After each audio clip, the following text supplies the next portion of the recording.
at least we can actually see what we need. I think one of the issues that Man United faces. So who do you think? Who do you think? Who do you think is gonna survive? Who do you guys want? I want you guys to say names. Name names. Who would you want to see in the future of Man United? I want to see number 1, 2, 3, and I want to see these guys. I don't think they're good enough. People will laugh because like, oh, you'll never get them. But he asking me what I want, so I said I want Kvaratskhelia for the left 10 position.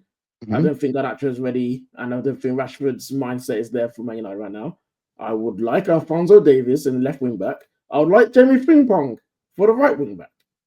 You know, like I don't think you need the right wing back. You have Mazraoui and Dalot. I think that's covered.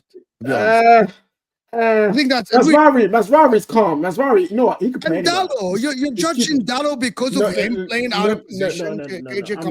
I'm not judging Dalot. Terry just said it. If we can get better, we can go and get better. Now, who is a better right wing back, Frimpong or Dalot? The answer is Frimpong because he's quicker. No, I don't think so. I actually don't think so. That's fair enough. That opinions are opinions, but this is what I'm saying. We can get better than Dalot at right wing back. Now, if Dalot can compete with that person and become better than them, I'm cool. I'm happy. But I feel like right wing back, left wing back are positions that we need. Sunshine, who do you think, to Mo's question, who do you think survives out of our current attacking group?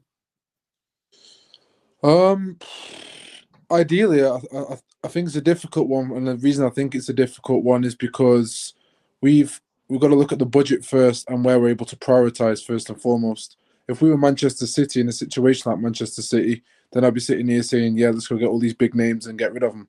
You know, we saw Pep Guardiola get rid of his keeper 3 times in 3 seasons until he got it right. I don't think we are in a position to do that financially based on the 11, 12 years of rubbish that's there. So taking that into consideration, he will have to prioritize a few positions first and foremost, and whether he can get the quality that he needs there, even if it's not world class, but it's better than what we have, as to your point. I think that's the most important. So on the back of that, to answer your question specifically, a few players will probably scrape through and get an opportunity to stay another season just because they have to prioritize otherwhere else. And I'm intrigued, Sunshine. I'm sorry. So, what position do you think should prioritize? Can you just elaborate? Oh, in my opinion, yeah, definitely. In my opinion, I want another forward, another 10, another left wing back. That's okay. My honest opinion. So the forwards, so 2 attackers and 1 wing back. Okay. Well, can I ask you a question, Mo? You posed the question. When you say survive, how many years ahead are we looking? Yeah, well, 3. When Omar Barada said challenge for the Premier League. Okay, so in 3 years. Okay. In 3 years, who do you think is going to be here? Okay, Ruben Amorim has to do the Arteta work, which is clear out the squad and build, right? That starts this summer. Mm-hmm. Okay. It's not like Arteta when he has big ego. That it starts this summer, right? He needs, number 1, to clear Johnny Evans, Harry Maguire, and get 2 center-backs that are backup. That has to be on the table, right? Answer your question then, bro. In terms of starters, you need a striker to start, right? Yeah, no, I got you. Within that 3 years, the only people that, in my opinion, that survive is obviously Onana. That's a given. I think De Ligt because of his age. Martinez, if he can stay fit. Obviously, Lenny Yoro as well. Mazraoui will obviously make it through. Bruno within the 3 years may go within the 3 years. And maybe in the 2nd season, 3rd season he goes, in my opinion. Or at least he drops to the bench or we start pushing him out depending on situation. I genuinely think Rashford's gone. I don't think he stays. I think Garnacho stays because of his age and development, and I think Ruben could develop him maybe off the bench and start to work him in that position consistently because he's just not consistent enough, in my honest opinion, to bag goals, and it pisses me off respectfully when I see it. He played for Man United. You've had too many games now. Start putting it on target at least. If a keeper saves it, cool, ain't going to get, you know what I mean, ain't going to put pressure on you. But, bro, put it on target, man. I'm sick of it. You got Amad Diallo, obviously, will stay. I genuinely believe Rasmus stays. But potentially, maybe the 3rd year either gets benched or goes, depending on what we can bring in, if we can bring in. And I don't know if I've missed anyone else. Obviously, Luke Shaw, if he stays fit, I think he plays left centre back off the bench. You saw the passes he made today, the class. Never really doubted his passing ability, defending. It's just, can he stay fit? I just don't think he will. So I think he gets shipped off within the 3 years as well. And if then Malacia, you know, the left side is going to be the hardest one. If he can bring Harry Amas up to speed, or go back and go buy Fernandez, who I think will massively help an Amorim's system. I think we've saved money there because we've got a buyback clause, and it allows us to put more money everywhere else. So respectfully, I think you got about 10, 12 players within the 3 years who could survive, who are still starting today. Yeah. It just depends on those factors. In terms of the attackers, for me, right now, in 3 years' time, Ahmad might. And I'm putting out my own, forget my own subjectivity here and what I want. I'm just saying this is what my gut feeling is. Ahmad might. I think Garnacho and I think Rasmus will be the only three within the squad in 3 years' time. Ahmad's might, but Garnacho's nailed. What was it? Ahmad's might, but Garnacho's nailed on, or they both might. Well, no, I've said, but this is me being objective. It's just a feeling I have because, again, even if you just look at the first two games, Ahmad starts one, bench for the second. Garnacho starts the two of them. I'm just putting it out there. If it's my opinion and what I would want, then Ahmad stays.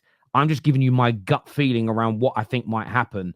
And Ahmad might be here. I think Garnacho will. And one of the reasons why I think Garnacho will is and I'm talking squad, not starter, is there's a tradition at Man United about having academy players around. And if there's someone that's an okay squad player who's from the academy versus someone who isn't from the academy, they'll keep the academy player because that's what Man United do. So I'm being objective in my opinion here. I'd like Ahmad to go on to that next level and deliver. And I hope that he does because the thing is I want loads of these players to make it. I want Garnacho to be good enough to start for a team that wins the league. I want Ahmad to be that because that saves us millions. If you guys have read the financial reports today, and there's actually a super chat that addresses this, there's 204 million pound in amortized transfer debt that needs to be paid in the next 12 months.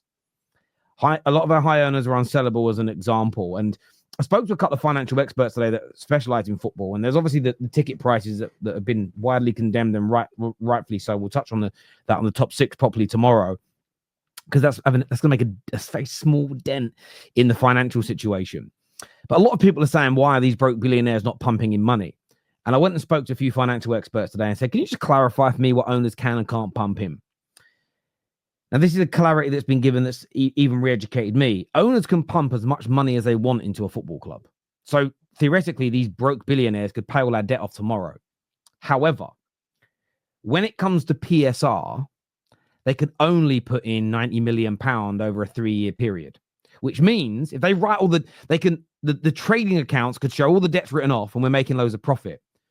But if the majority of that money that's written off the debts and that's made profit is essentially a director's loan because the directors have paid the money in, when it comes to PSR, you're still going to show as losing money because it hasn't been paid off by the club's natural turnover. So when people say, why don't the owners just pay it off? Because to a degree, I'm not saying they should put the ticket prices up, but to a degree, it's from a PSR and FFP perspective, it's a waste of money because you're still in the same situation. So when people are having a go at Ineos for the financial situation that we're in, no, this was created for 11 years of absolute neglect, absolute malpractice, and that's why we're in this situation. So whether they pump their own money in or not, the way PSR works and the rules and regulations around it, only £90 million worth of that can be subsidized against those losses. So suddenly you're making £300 million profit.